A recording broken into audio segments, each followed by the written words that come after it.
ಎಲ್ಲರಿಗೂ ನಮಸ್ಕಾರ. ನಾನು ಗೆಲುವೇ ನಮ್ಮ ಗುರಿ. ಸ್ನೇಹಿತರೆ, ಇ-ನಾಮ್ ಯೋಜನೆ ಬಗ್ಗೆ ಕೆಲವೊಂದಿಷ್ಟು ಜನಕ್ಕೆ ಗೊತ್ತಿಲ್ಲ. ಇಲ್ಲಿ ಇ-ನಾಮ್ ಯೋಜನೆ ಅಂದ್ರೆ ಒಂದು ರಾಷ್ಟ್ರೀಯ ಉನ್ನತವಾದಂಥ ಮಾರುಕಟ್ಟೆ ಅಂತಾನೆ ಇಲ್ಲಿ ಹೇಳ್ತೀನಿ. ಯಾಕಂದ್ರೆ ಈ ಒಂದು ಇ-ನಾಮ್ ಯೋಜನೆಯಿಂದ ಎಲ್ಲ ರೈತರು ತಮ್ಮಲ್ಲಿರುವಂಥ ಕೃಷಿ ಉತ್ಪನ್ನಗಳನ್ನ ದೇಶದ ಯಾವುದೇ ಭಾಗದ ವ್ಯಾಪಾರಿಗಳಿಗೆ ಮಾರಾಟ ಮಾಡಲಿಕ್ಕೆ ಅನುವು ಮಾಡಿಕೊಡುವಂತ ಒಂದು ಡಿಜಿಟಲ್ ವೇದಿಕೆ ಏನಂದ್ರೆ ಇ-ನಾಮ್ ಯೋಜನೆ. ಈ ಒಂದು ಯೋಜನೆಯ ಬಗ್ಗೆ ರಿಜಿಸ್ಟ್ರೇಷನ್ ಮಾಡೋದ್ರ ಬಗ್ಗೆ ಅಂದ್ರೆ ನೋಂದಣಿಯನ್ನು ಯಾವ ರೀತಿ ಮಾಡ್ಬೇಕಂತ ಹೇಳಿ ನಾನು ಅದರ ಒಂದು ಸಂಪೂರ್ಣವಾದಂಥ ಮಾಹಿತಿಯನ್ನು ಹೇಳ್ತೀನಿ. ದಯವಿಟ್ಟು ಎಲ್ಲರೂ ಈ ಒಂದು ಗೆಲುವೇ ನಮ್ಮ ಗುರಿ ಯೂಟ್ಯೂಬ್ ಚಾನಲ್ಗೆ ಒಂದು ಲೈಕ್ ಕೊಡಿ. ಯಾರಾದರೂ ಹೊಸಬರು ನನ್ನ ವಿಡಿಯೋ ನೋಡ್ತಿದ್ರೆ ನನ್ನ ಚಾನಲ್ಗೆ ಸಬ್ಸ್ಕ್ರೈಬ್ ಮಾಡ್ರಿ. ಈ ಒಂದು ಇ-ನಾಮ್ ಯೋಜನೆಯ ಪ್ರಮುಖ ಉದ್ದೇಶ ಏನಂದ್ರೆ ಏಕರೂಪದ ಮಾರುಕಟ್ಟೆ. ಅಂದ್ರೆ ನಮ್ಮ ಈ ಒಂದು ದೇಶಾದ್ಯಂತ ಕೃಷಿ ಉತ್ಪನ್ನಗಳಿಗೆ ಒಂದೇ ಮಾರುಕಟ್ಟೆಯನ್ನು ಒದಗಿಸುವಂತದ್ದು. ಹೌದಾ? ಆನಂತರ ಉತ್ತಮ ಬೆಲೆ. ಏಕೆಂದ್ರೆ ಮಧ್ಯವರ್ತಿಗಳ ಒಂದು ಹಾವಳಿಯನ್ನ ತಪ್ಪಿಸಲಿಕ್ಕೆ ರೈತರು ತಮ್ಮ ಯಾವುದೇ ಒಂದು ಬೆಳೆಗಳಿಗೆ ಸ್ಪರ್ಧಾತ್ಮಕವಾದಂಥ ಒಂದು ಉತ್ತಮವಾದಂಥ ಬೆಲೆಯನ್ನ ಸಿಗುತ್ತದೆ. ಇಲ್ಲಿ ಇನ್ನೊಂದು ಪಾರದರ್ಶಕತೆ ಇದೆ ನಿಮಗೆ ಹೇಳ್ಬೇಕಂದ್ರೆ.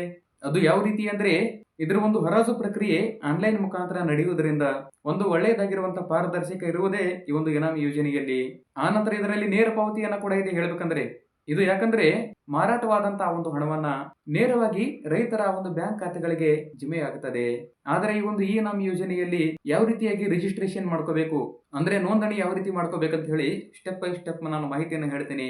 ಈ ಒಂದು ಇ-ನಾಮ್ ಯೋಜನೆಯ ಅಧಿಕೃತವಾದಂತಹ ವೆಬ್ಸೈಟ್ ಅನ್ನು ಕೂಡ ನನ್ನ ಡಿಸ್ಕ್ರಿಪ್ಷನ್ ಅಲ್ಲಿ ಕೊಟ್ಟಿದ್ದೀನಿ. ಆ ಒಂದು ವೆಬ್ಸೈಟ್ಗೆ ಭೇಟಿ ನೀಡುವುದರ ಮುಖಾಂತರ ರಿಜಿಸ್ಟ್ರೇಷನ್ ಎಂಬ ಆಪ್ಷನ್ ಮೇಲೆ ಕ್ಲಿಕ್ ಮಾಡ್ಕೋರಿ. ಆಮೇಲೆ ಅಲ್ಲಿ ಎಲ್ಲಾ ವಿವರಗಳನ್ನ ಕೂಡ ಭರ್ತಿ ಮಾಡಬೇಕು. ಏನಂದ್ರೆ ನಿಮ್ಮ ಹೆಸರು, ವಿಳಾಸ, ಮೊಬೈಲ್ ಸಂಖ್ಯೆ ಮತ್ತು ಇಮೇಲ್ ಐಡಿಯನ್ನ ನಮೂದು ಮಾಡಬೇಕು. ಆನಂತರ ಅಲ್ಲಿ ರಿಜಿಸ್ಟ್ರೇಷನ್ ಟೈಪ್ ನಲ್ಲಿ ಫಾರ್ಮರ್ ಎಂಬ ಆಪ್ಷನ್ ಮೇಲೆ ಕ್ಲಿಕ್ ಮಾಡ್ಕೋರಿ. ಅಂದ್ರೆ ಫಾರ್ಮರ್ ಮೀನ್ಸ್ ರೈತ.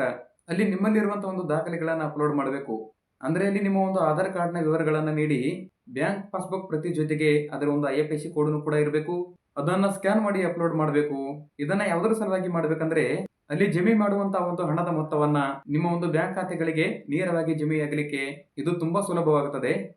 ಆನಂತರ ಅಲ್ಲಿ ಲಾಗಿನ್ ಮಾಡುವಂತ ಒಂದು ವಿವರ ಏನಂದ್ರೆ ಇದರ ಒಂದು ನೋಂದಣಿಯನ್ನ ಪೂರ್ಣಗೊಂಡ ನಂತರ ನಿಮ್ಮ ಒಂದು ಮೊಬೈಲ್ ಸಂಖ್ಯೆಗೆ ಲಾಗಿನ್ ID ಮತ್ತು ಪಾಸ್ವರ್ಡ್ ಅನ್ನ ಬರುತ್ತದೆ. ಆನಂತರ ಅಲ್ಲಿ ಮಂಡಿ ಭೇಟಿ ಅಂತ ಬರುತ್ತದೆ. ಏನಂದ್ರೆ ಇಲ್ಲಿ ನಿಮ್ಮ ಹತ್ತಿರದಲ್ಲಿ ಇರುವಂತಹ ಈ ನಮ್ಮ ಸೌಲಭ್ಯವನ್ನ APMC ಮಾರುಕಟ್ಟೆಗೆ ಭೇಟಿಯನ್ನ ನೀಡಿ ನಿಮ್ಮಲ್ಲಿರುವಂತಹ ಎಲ್ಲ ವಿವರಗಳನ್ನ ಒಮ್ಮೆ ಪರಿಶೀಲನೆ ಮಾಡ್ಕೋಬೇಕು. ಆನಂತರ ಅಲ್ಲಿ ಉತ್ಪನ್ನಗಳನ್ನ ಯಾವ ರೀತಿಯಾಗಿ ಮಾರಾಟ ಮಾಡ್ಬೇಕಂದ್ರೆ ನಿಮ್ಮಲ್ಲಿರುವಂತಹ ಒಂದು ಉತ್ಪನ್ನಗಳನ್ನ ಆ ಒಂದು ಮಾರುಕಟ್ಟೆಗೆ ತಂದಾಗ ಅಲ್ಲಿರುವಂತಹ ಅಧಿಕಾರಿಗಳು ಅದರ ಒಂದು ಗುಣಮಟ್ಟವನ್ನ ತಪಾಸಣೆ ಮಾಡ್ತಾರೆ. ಆನಂತರ ಅಲ್ಲಿನ ಉತ್ಪನ್ನದ ವಿವರಗಳನ್ನ ಆನ್ಲೈನ್ ಪೋರ್ಟಲ್ ಮುಖಾಂತರ ನೀಡಲಾಗುತ್ತದೆ. ಇಲ್ಲಿ ದೇಶದ ಅನೇಕ ಭಾಗದ ವ್ಯಾಪಾರಿಗಳು ಆನ್ಲೈನ್ ನಲ್ಲಿ ಹರಾಜಿನೊಂದಿಗೆ ಭಾಗವಹಿಸ್ತಾರೆ. ಅವಾಗ ಹೆಚ್ಚಿನ ಪ್ರಮಾಣದಲ್ಲಿ ಒಂದು ರೀತಿ ಬೆಲೆಯನ್ನ ಕೇಳಿದಾಗ ಆ ಒಂದು ವ್ಯಾಪಾರಿಗೆ ನಿಮ್ಮ ಒಂದು ಒಪ್ಪಿಗೆಯ ಮೇರೆಗೆ ಆ ಒಂದು ಉತ್ಪನ್ನವನ್ನ ಮಾರಾಟವಾಗುತ್ತದೆ. ಹೌದಾ? ಇಲ್ಲಿ ನಾನು ಕೊನೆಯದಾಗಿ ಒಂದು ಮಾತನ್ನ ಹೇಳ್ತೀನಿ. ನಮ್ಮ ಈ ಒಂದು ಕರ್ನಾಟಕದಲ್ಲಿ ಈ ಕ್ಷಣ ಅಥವಾ ರೆಮ್ಸ್ ಪೋರ್ಟಲ್ ಮುಖಾಂತರವು ಈ ಒಂದು ಪ್ರಕ್ರಿಯೆಯನ್ನ ನಡೀತಾ ಇರುತ್ತದೆ. ಅವಾಗ ನೀವು ಏನು ಮಾಡ್ಬೇಕಂದ್ರೆ ಸ್ಥಳೀಯ APMC ಕಚೇರಿಯಲ್ಲಿ ಇದರ ಒಂದು ಹೆಚ್ಚಿನ ಮಾಹಿತಿಯನ್ನು ಪಡ್ಕೊಳ್ಬಹುದು. ನನ್ನ ಈ ಒಂದು ಮಾಹಿತಿ ಇಷ್ಟವಾದರೆ ಒಂದು ಲೈಕ್ ಕೊಡಿ. ಮುಂದಿನ ಮಾಹಿತಿಯಲ್ಲಿ ಮತ್ತೆ ಸಿಗ್ತೀನಿ. ಎಲ್ಲರಿಗೂ ಧನ್ಯವಾದ.